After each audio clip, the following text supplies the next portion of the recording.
Angedacht zwischen Rhein und Reben. Impulse aus dem Kirchenbezirk Germersheim.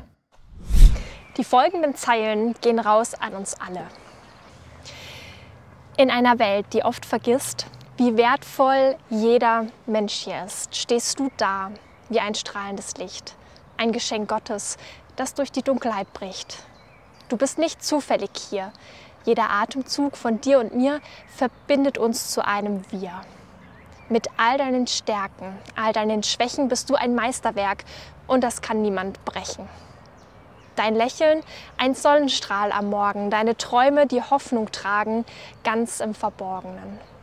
In deinen Augen spiegelt sich die Liebe, die von Gott geschenkt uns entgegenströmt. Wenn du fällst, wenn du zweifelst, wenn die Welt dir die Farben verwechselt, denk daran, du bist mehr als du siehst. Ein Teil des Plans, den der Schöpfer genießt. Du bist ein Geschenk, ein kostbarer Schatz, ein Teil der Gemeinschaft, ein lebendiger Platz. In der Vielfalt der Stimmen, da bist du ein wichtiger Klang, ein Lied der Freude, das uns verbindet und das niemals schwindet. Jeder Schritt, den du wagst, jeden Mut, den du teilst, ist kostbar und von außen unantastbar.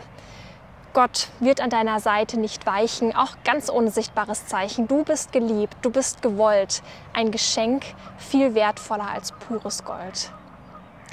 In deinem Herzen und in jedem anderen Herzen ist ein Raum. Dort erblüht die Hoffnung und erfüllt den Traum, gemeinsam verbündet zu sein. Also geh hinaus und lass die Welt es hören. Du bist einzigartig und wunderbar, ein Meisterwerk Gottes, so einzigartig und klar. Du bist nicht zufällig hier. Jeder Atemzug von dir und mir verbindet uns zu einem großen Wir. Gemeinsam für Frieden, für Menschlichkeit, mit einem Aufruf zur Einheit in dieser Zeit.